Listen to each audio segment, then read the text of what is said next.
Assalamualaikum warahmatullahi wabarakatuh, kawan-kawan peserta SKB Kemenak, CPNS, dan CP3K. Kembali lagi bersama kita di video kali ini. Kita akan menyampaikan tentang materi moderasi beragama.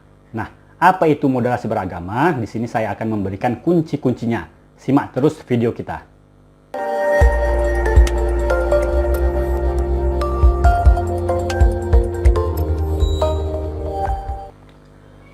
Kawan-kawan CPNS Kemenak, perlu diketahui bahwa materi moderasi beragama ini adalah moderasi yang sangat penting. Nah, jadi materi moderasi beragama ini menjadi bingkai dalam SKB kali ini. Nah, materi moderasi beragama ini mungkin nanti bisa masuk dalam sesi wawancara maupun dalam psikotes. Nah, dalam video ini kita akan memberikan kunci-kuncinya apa itu sebenarnya moderasi beragama. Oke kawan-kawan, kunci yang pertama adalah bahwa moderasi beragama itu adalah pemahaman yang berdiri di tengah-tengah dalam pemahaman beragama. Jadi moderat itu di tengah.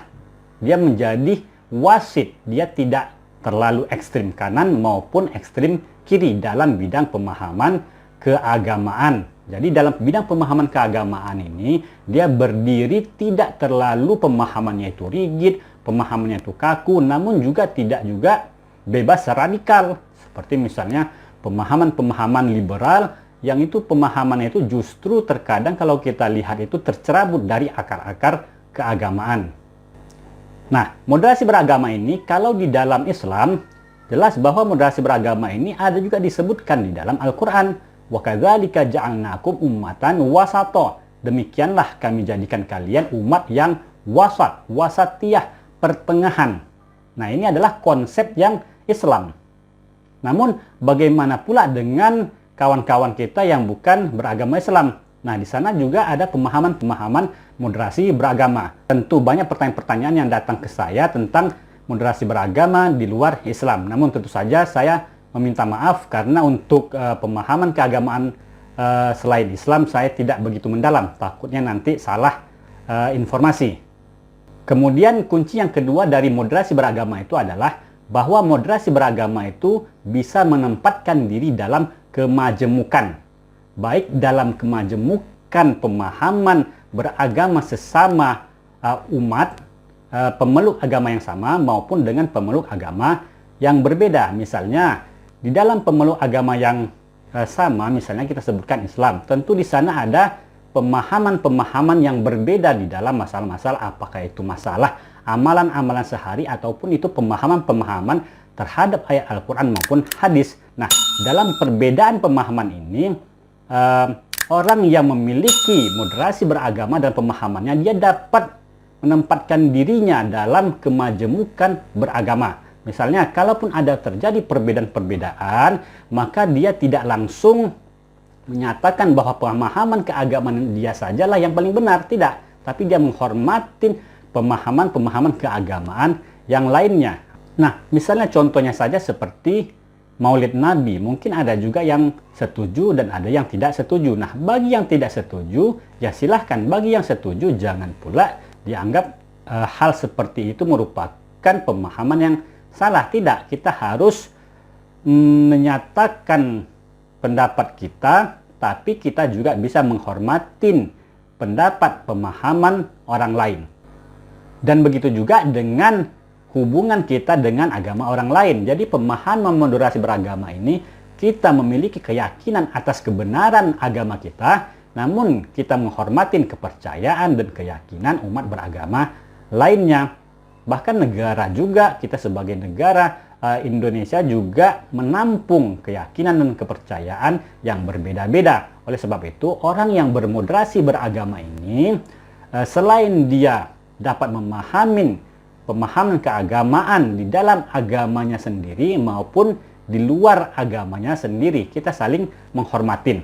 Nah, akan tetapi harus diingat juga, orang yang moderasi beragama ini tidak lantas menjadi orang yang plin-plan, tidak.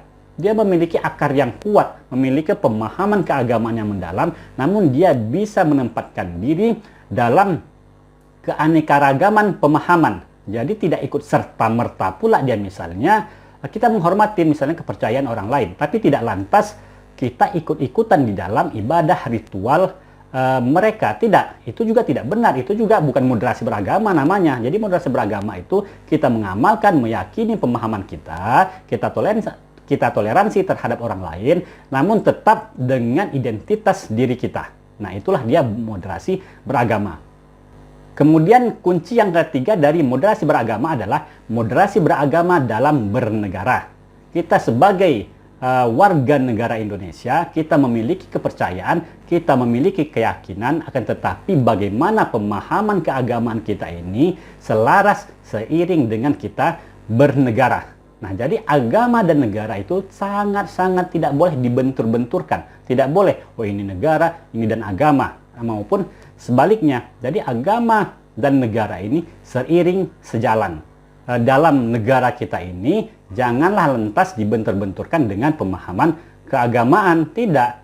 Dan bahkan undang-undang yang dibuat itu adalah merupakan hasil musyawarah. Tentu di sana sudah ada musyawarah, kemudian di sana juga ada perdebatan, dan tentu ketika hal itu diputuskan, maka kita sebagai warga negara haruslah menjalankannya. Dan undang-undang yang ada itu jangan sampai dibentur-benturkan dengan agama, dan ini akan berakibat sangat fatal. Tidak boleh.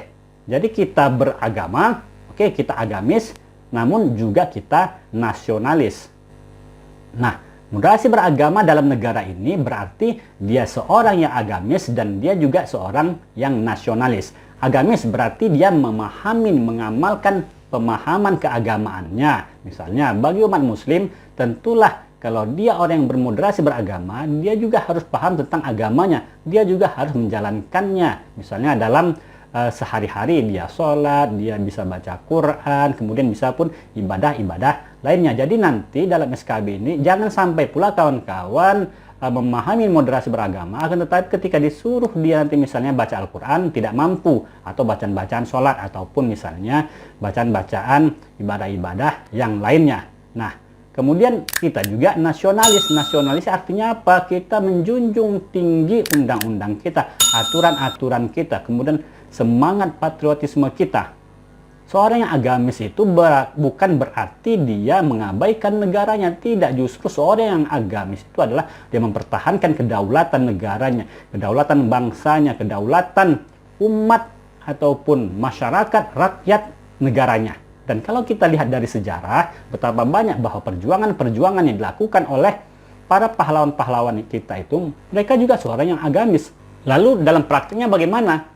Nah, ini sering terjadi misalnya dalam pertanyaan-pertanyaan seperti ada sebuah ayat, "Wa man lam yahkum bima anzalallah fa ulaika humul kafirun." Siapa yang tidak berhukum dengan hukum yang diturunkan Allah, maka dia adalah kafir. Nah, apakah kita ini termasuk dalam kategori ayat itu atau tidak? Apakah hukum kita ini adalah hukum yang diturunkan Allah atau tidak? Nah, ini seringkali, bahkan ini juga sering membuat peserta juga kebingungan bagaimana menjawabnya. Dan itu nanti kita akan bahas masalah pertanyaan-pertanyaan yang ada dalam masalah SKB ini. Kemudian kunci yang keempat adalah moderasi beragama dalam masalah budaya. Kita tahu bahwa bangsa kita ini adalah bangsa yang menyebut beraneka ragam budaya-budayanya.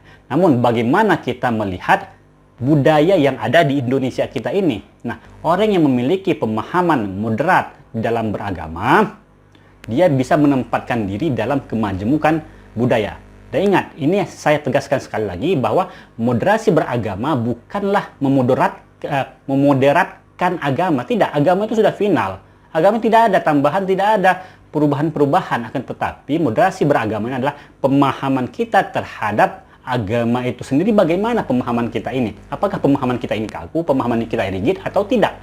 Nah, bagaimana kita melihat sosial kita? Bagaimana kita melihat misalnya lingkungan kita? Bagaimana kita misalnya melihat budaya kita? Kita ketahui bahwa budaya kita ini kan banyak ragamnya. Nah, dalam konsep Islam, nah, budaya itu bisa dilihat dari dua sisi, atau istilahnya dengan uruf. Kebiasaan. Uruf itu ada yang positif dan ada yang negatif. Nah, kalau uruf ataupun budaya ataupun kebiasaan yang positif, ini tidak ada masalah. Lalu bagaimana misalnya kalau kita lihat misalnya dalam kacamata pribadi kita masing-masing, ini ada suatu budaya mungkin tidak pas dengan kepribadian kita, ataupun tidak pas dengan kebiasaan kita, ataupun tidak pas dengan pemahaman keagamaan kita. Nah, bagaimana hal ini?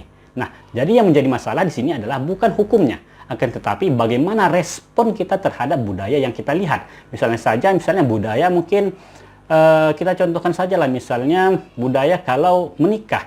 Mungkin menikah itu kan pakaian itu kan ada memakai misalnya seperti apa itu, seperti kamben ya kita katakan, mungkin terlihat auratnya. Nah, bagaimana kita merespon hal-hal seperti itu? Bagaimana respon kita? Apakah kita respon kita marah-marah? Apakah respon kita menyesat-nyesatkan, atau bagaimana respon kita sehingga budaya yang ada itu tidak langsung terjadinya konflik dengan pemahaman keagamaan kita. Nah, dalam masalah ini perlulah yang namanya kearifan. Bagaimana kearifan kita melihat budaya-budaya yang berkembang yang ada pada saat ini. Begitu juga misalnya budaya budaya seperti budaya tepung tawar, ataupun syukuran-syukuran, ataupun mungkin juga misalnya budaya-budaya misalnya kalau orang panen itu ada semacam pesta panen. Nah, bagaimana kita melihatnya itu?